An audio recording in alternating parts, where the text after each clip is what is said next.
Coming home from class. ESPN breaking news. Hands together. Hands together. Myles Garett reinstated by the Browns. What the fuck? That's not breaking news.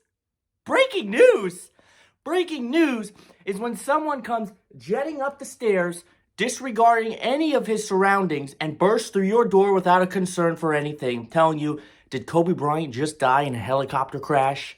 That is breaking news.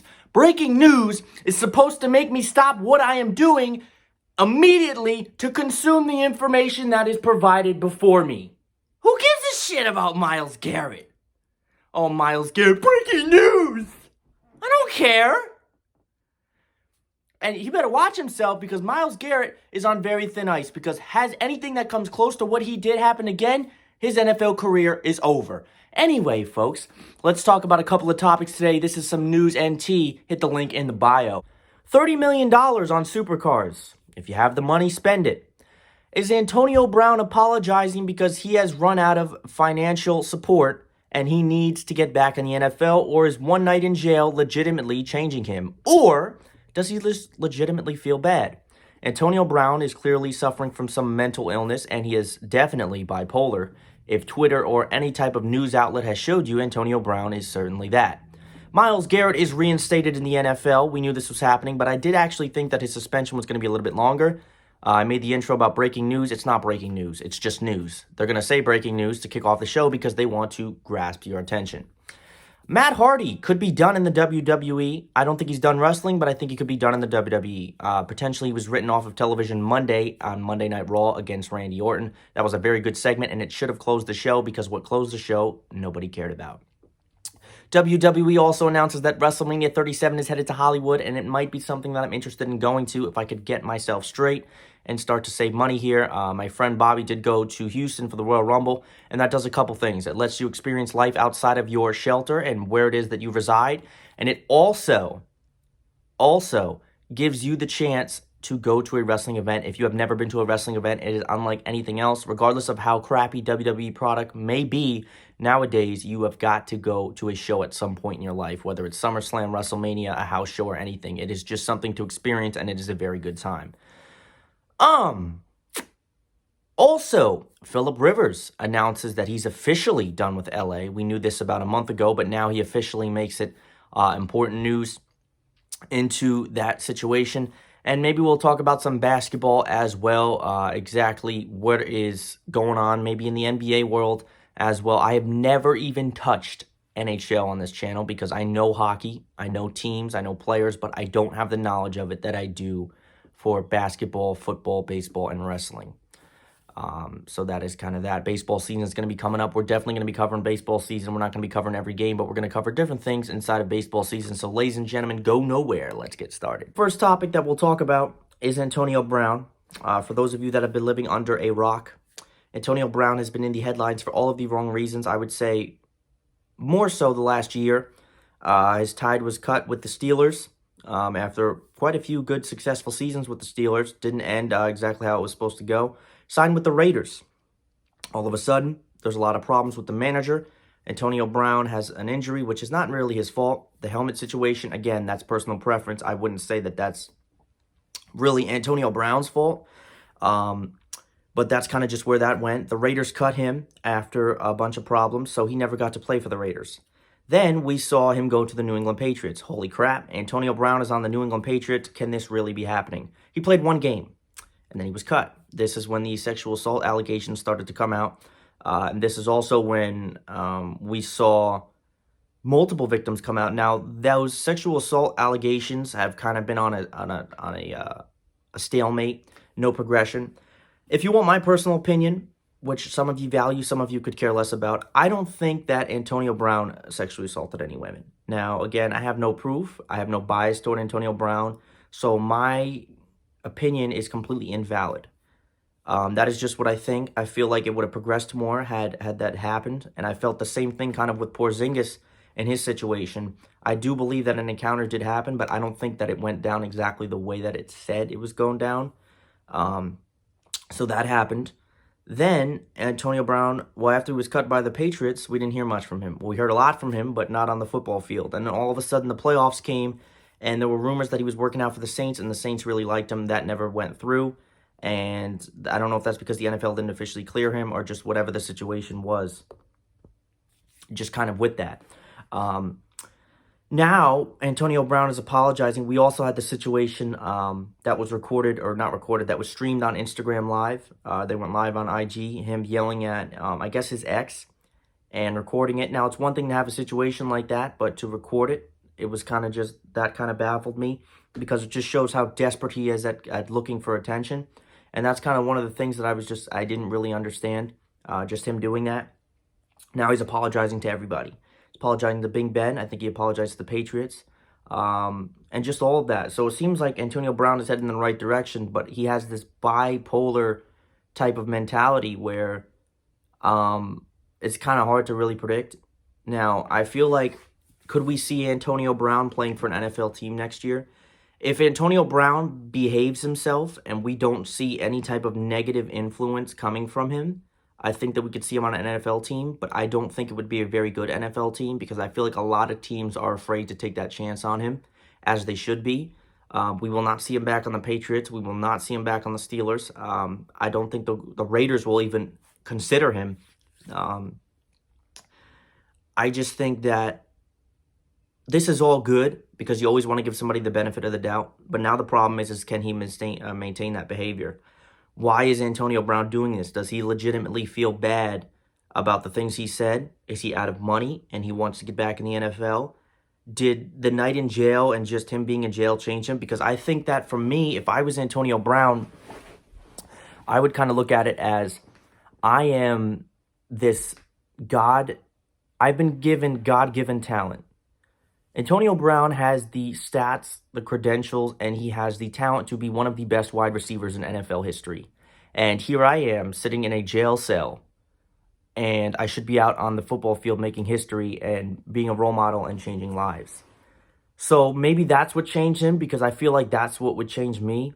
You know, when you're in jail, I've never been in jail, but when you're in jail, I feel like you have the chance to, you have a lot of time to reflect on your life and basically where he was and what he could have been. So I really do hope that this is a change in the Antonio Brown saga, because I think that he will have an incredible 30 for 30 documentary one day, if this is a trend in the right direction. But I would definitely pump the brakes on that and say just kind of where we're going with the Antonio Brown situation. But yeah, Antonio Brown apologizes to everybody, so we'll see where that goes. I am definitely rooting for him to get his head straight.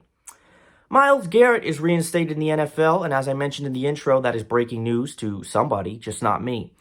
Myles Garett, for you, those of you that don't know, had that severe altercation toward the end of the season with Mason Rudolph, the quarterback of the Steelers, and it got very physical, and he took off his helmet and began to hit Mason Rudolph with his helmet. He is very lucky that Mason Rudolph was not severely hurt, because had he been severely hurt, I don't think Myles Garett would ever play in the NFL probably again.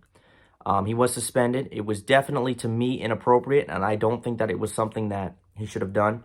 Now, the only way I could defend Myles Garett is if there was potential that Myles Garett had actually been called a racial slur. I'm not African-American. I will never know what that feels like, but if I was and someone had called me that in an angry manner, I would probably do the same thing.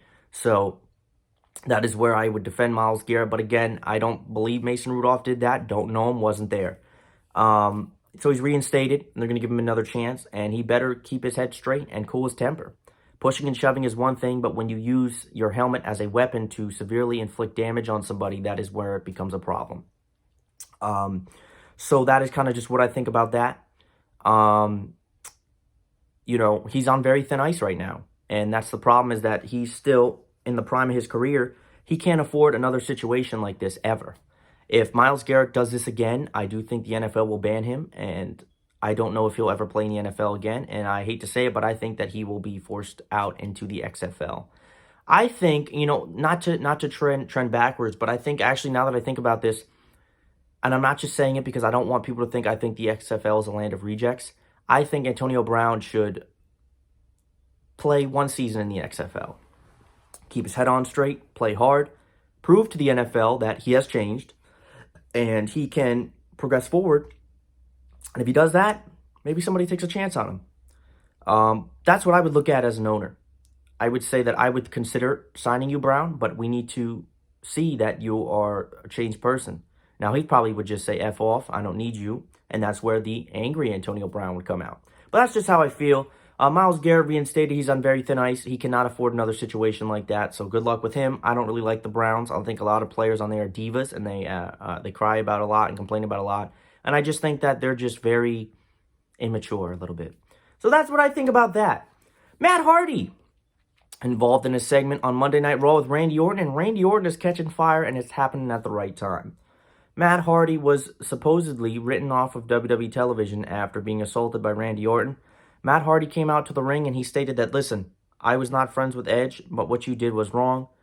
Yada, yada, yada. That's kind of just where that went. And Randy Orton RKO'd him. We knew it was coming. You can't trust Randy Orton. And he was RKO'd and assaulted afterwards. Matt Hardy has done absolutely nothing in this very mini run since he's been back. He has been not used right. He has been put just into matches to lose. And I think that it just is something that needs to be done with. I think Matt Hardy in WWE just doesn't work anymore. It's not popular. Unless he's with Jeff, it just doesn't feel like it's popular anymore. It's very sad to say because I love Matt Hardy, but I think that they really did ruin his gimmick, the broken gimmick, which was such fire in TNA, and that's just something that they have to work on. It's been one of those people that I've said that Matt without Jeff just doesn't work, and we finally saw that it potentially did work in TNA when he had that broken gimmick. That was the first time that we had actually started to see Matt Hardy's solo run success that I feel like really took off. And just that situation, WWE has a knack for ruining talent and killing talent that has a lot of potential. And I hate to say that, but that is just the truth. So I think Matt Hardy should be done with WWE and just go back, not to TNA, but I think he has AEW written all over him because that's really the only alternative. Honestly, Ring of Honor does not get that much attention. TNA is terrible. New Japan is cool, but it doesn't really shed light outside of people in that area. I feel like a lot of people don't watch New Japan unless they're hard mark wrestling fans. That's just kind of what I feel about that.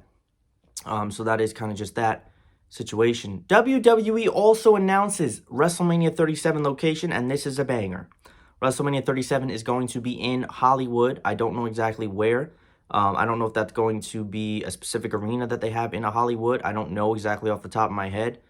Now that I think about it, I'm thinking that it would be a Los Angeles kind of arena. If they had already gone to San Francisco, which is not close to LA, but they could elect to do the new Charger Stadium and Ram Stadium, which is, I think, supposed to be built. That might be why they're going there. But that is definitely a cool thing, and I may actually try to go. I've never been to California, and it's been a place that's on my bucket list that I definitely want to go to. So that's just kind of what I think about that. WrestleMania goes to Hollywood for WrestleMania 37, but they got to focus on making 36 a good show first, and they have the potential. They have some of the matches. Again, the thing we saw on Monday night was Shayna Baszler. The blood looked terrible, by the way, but it was just really cool just to see that. Shayna and Becky could definitely tear the house down in Tampa for WrestleMania 36. Phillip Rivers officially is done with LA. We knew he was done already, but now he just makes it official.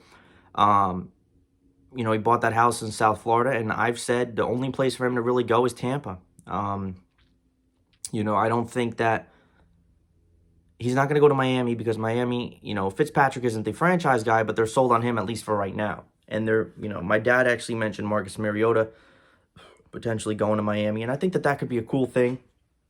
I don't know if he's a better skilled quarterback than Ryan Fitzpatrick, but I think that we could see Mariota in Chicago or wherever. And it's going to be definitely interesting to see where Marcus Mariota from my Titans does go in the offseason.